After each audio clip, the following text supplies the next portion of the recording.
Hi friends, ಪ್ರತಿದಿನ ಅಡುಗೆಗೆ ಸ್ವಾಗತ. ನಾನು ಇವತ್ತು ಬೆಲ್ಲ ಅಕ್ಕಿ ಪಾಯಸ ಮಾಡ್ತಾ ಇದ್ದೀನಿ. ತುಂಬಾ ಹೆಲ್ದಿಯಾಗಿರೋಂಥ ಸ್ವೀಟ್ ಇದು. ಮೊದಲಿಗೆ ಒಂದು 2ರಿಂದ 3 ಟೇಬಲ್ ಸ್ಪೂನು ಬಾಸ್ಮತಿ ರೈಸ್ನ 1 ಗಂಟೆ ನೆನೆಸಿಟ್ಟಿದ್ದೆ. ನೆನೆಸಿಟ್ಟಿರೋಂಥ ರೈಸ್ನ ಒಂದು ಜಾರ್ನಲ್ಲಿ ಹಾಕ್ಕೊಳ್ಳಿ.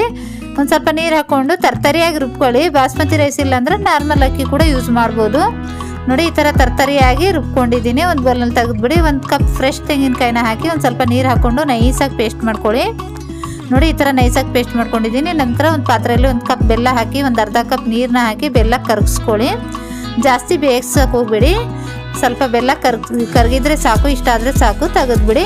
ನಂತರ ಒಂದು ಅರ್ಧ ಲೀಟ್ರ್ ಹಾಲನ್ನ ಬಿಸಿಟ್ಟಿದ್ದೀನಿ. ಹಾಲು ಚೆನ್ನಾಗಿ ಕುದಿ ಬರಬೇಕು. ಹಾಲು ಚೆನ್ನಾಗಿ ಕುದಿ ಬಂದ ನಂತರ ಈ ಅಕ್ಕಿ ರುಬ್ಬಿಟ್ಟಿದ್ವಲ್ವ ಅದನ್ನ ಹಾಕಿ ಮಿಕ್ಸ್ ಮಾಡ್ತಾನೆ 8ರಿಂದ 10 ನಿಮಿಷ ಬೇಯಿಸಿ, ಇಲ್ಲಾಂದರೆ ತಳ ಹಿಡಿಯುತ್ತೆ.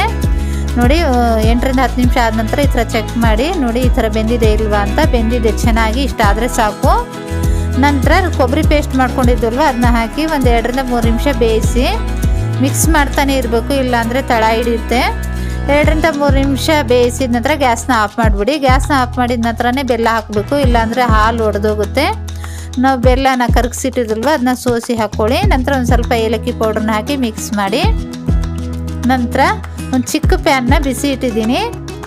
ಒಂದು 2 ಟೇಬಲ್ ಸ್ಪೂನಷ್ಟು ತುಪ್ಪನ ಹಾಕಿ ಒಂದು ಸ್ವಲ್ಪ ಗೋಡಂಬಿನ ಹಾಕಿ, ಗೋಡಂಬಿ ಸ್ವಲ್ಪ ಫ್ರೈ ಆದ ನಂತರ ಸ್ವಲ್ಪ ಫ್ರೆಶ್ ತೆಂಗಿನಕಾಯಿನ ಪೀಸಸ್ನ ಕಟ್ ಮಾಡಿ ತೊಗೊಂಡಿದ್ದೀನಿ. ಫ್ರೆಶ್ ತೆಂಗಿನಕಾಯಿ ಕೂಡ ಹಾಕಿ ಚೆನ್ನಾಗಿ ಗೋಲ್ಡನ್ ಬ್ರೌನ್ ಕಲರ್ ಆಗೋವರೆಗೂ ಫ್ರೈ ಮಾಡ್ಕೊಳ್ಳಿ. ಈ ಥರ ಫ್ರೈ ಮಾಡಿ ಹಾಕೋದ್ರಿಂದ ಟೇಸ್ಟ್ ಚೆನ್ನಾಗಿ ಬರುತ್ತೆ.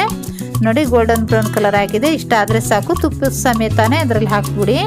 ಸ್ವೀಟ್ನಲ್ಲಿ ಬೆಲ್ಲ ಹಾಕಿದ ನಂತರ ಬೇಯಿಸೋಕೆ ಹೋಗಬೇಡಿ ಸ್ವೀಟು, ಇಲ್ಲಾಂದರೆ ಒಡೆದೋಗುತ್ತೆ. ಹಾಲು ಹಾಕಿರೋದ್ರಿಂದ ರೆಡಿಯಾಗಿದೆ. ತುಂಬಾ ಹೆಲ್ದಿಯಾಗಿ ತುಂಬಾ ರುಚಿಯಾಗಿರೋಂಥ ಈ ಬೆಲ್ಲ ಅಕ್ಕಿ ಪಾಯಸನ ಖಂಡಿತ ಟ್ರೈ ಮಾಡಿ. ಈ ರೆಸಿಪಿ ಇಷ್ಟ ಆದರೆ ಲೈಕ್ ಮಾಡಿ, ಶೇರ್ ಮಾಡಿ, ನಮ್ಮ ಚಾನಲ್ಗೆ ಸಬ್ಸ್ಕ್ರೈಬ್ ಮಾಡಿ.